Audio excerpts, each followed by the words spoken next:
My favorite of the great reformers is John Knox of Scotland. His life is summed up in his prayer, "Give me Scotland or I die." That's a prayer born of a passion to see his people saved.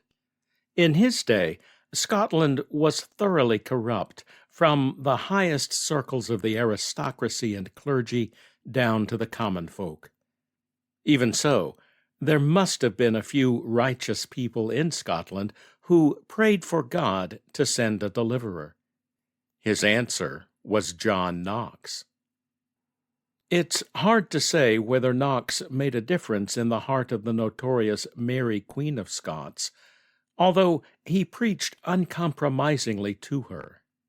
Perhaps he did have an impact on Mary's son, James VI of Scotland. Knox delivered the sermon at the infant king's coronation in 1567. Years later, when the young monarch became King James I of England, he commissioned the English translation of the Bible that bears his name. And that has inspired generations of Christians to live for God in the way John Knox did.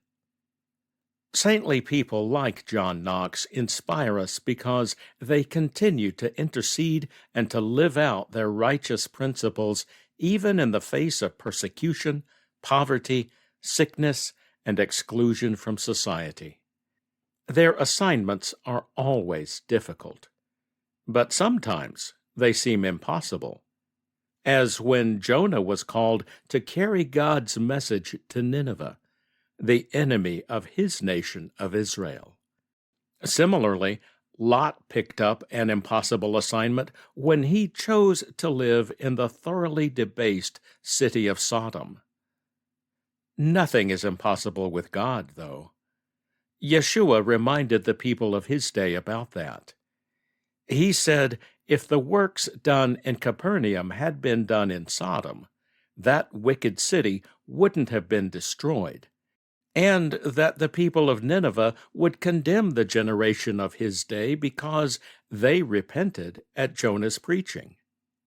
Even Yeshua's cousin John needed reassurance that his labor to proclaim the coming of Messiah wasn't wasted. Yeshua gave him a cryptic response. Go and tell John what you hear and see. The blind receive their sight, and the lame walk. Lepers are cleansed, and the deaf hear. And the dead are raised up, and the poor have good news preached to them. And blessed is the one who is not offended by me. Yeshua did work miracles, which is what probably comes to mind when we read this passage. What is greater, though, the miracles or the message to which those miracles testify?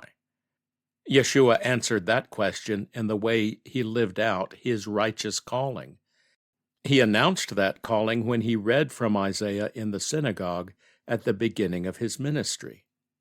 The Spirit of the Lord God is upon me, because the Lord has anointed me to bring good news to the poor. He has sent me to bind up the brokenhearted, to proclaim liberty to the captives, and the opening of the prison to those who are bound, to proclaim the year of the Lord's favor. From the time God called Abraham, everyone who has known the Lord has known of his intent to bring liberty to those held captive by sin and death, to bring the good news of his salvation to the poor in spirit, and to bring healing to the brokenhearted. Abraham did that wherever he went. The Bible doesn't tell us whether he worked any miracles like Yeshua and some of the prophets did, but it does tell us he was kind and just, even when it meant taking a firm stand for righteousness. He made mistakes, but he learned from them and continued to walk with God. That's why God said of him, "Shall I hide from Abraham what I am about to do? seeing that Abraham shall surely become a great and mighty nation, and all of the nations of the earth shall be blessed in him.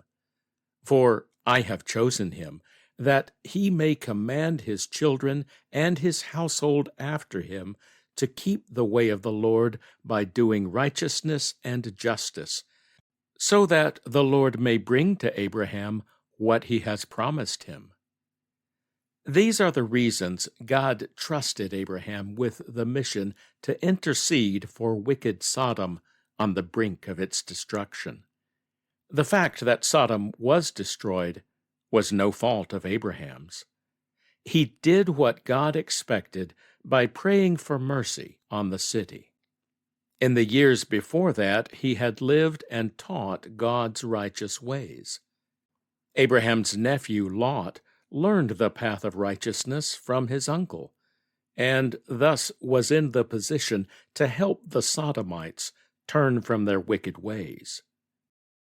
We know Lot was wealthy when he moved to Sodom, but we don't know what he did with his wealth. If all he did was spend it on a big house and a comfortable place in society, then he failed. Maybe it would have been better to give all his wealth to establish a shelter for orphaned children and widows, and in that bit of charity demonstrate to the doomed citizens of Sodom that there was a better way than the broad path of death on which they traveled. If Lot had done something like that, would there have been 10 righteous people there, as Abraham prayed, so that God would have spared the city? We could ask a similar question about Jonah.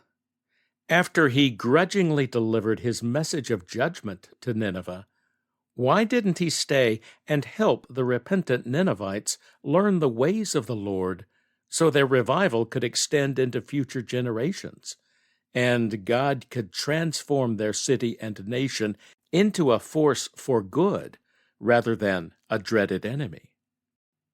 These are the questions God asks of us even now. It's interesting that Peter, the apostle who first confessed that Yeshua is the Messiah, was the son of a man named Jonah. We saw in his story the transformation of a man from one who likely would have done as Jonah did in Nineveh into a compassionate, wise elder who counseled Yeshua's followers to live righteously and make a difference in a lost and broken world. That may be what Yeshua meant when he said the gates of hell could not prevail against the community he would build on the revelation of God's Messiah, his anointed one. Well, that too goes back to Abraham. Because of his faithful righteousness, God promised that Abraham's descendants would possess the gate of their enemies. Think about the spiritual application of that promise in the context of Yeshua's declaration. The revelation of God's redemptive work through his anointed one and through those living in the spirit of his anointed one would break through the gates of sin and death and bring freedom to the captives, good news to the poor, and healing to the brokenhearted. That's why he has agents in every place and in every generation positioned to pray and labor for their assigned places, just as John Knox prayed and labored for Scotland. The question is not whether we are called to such a work, but whether we will follow the examples of Lot and Jonah or the example of John Knox.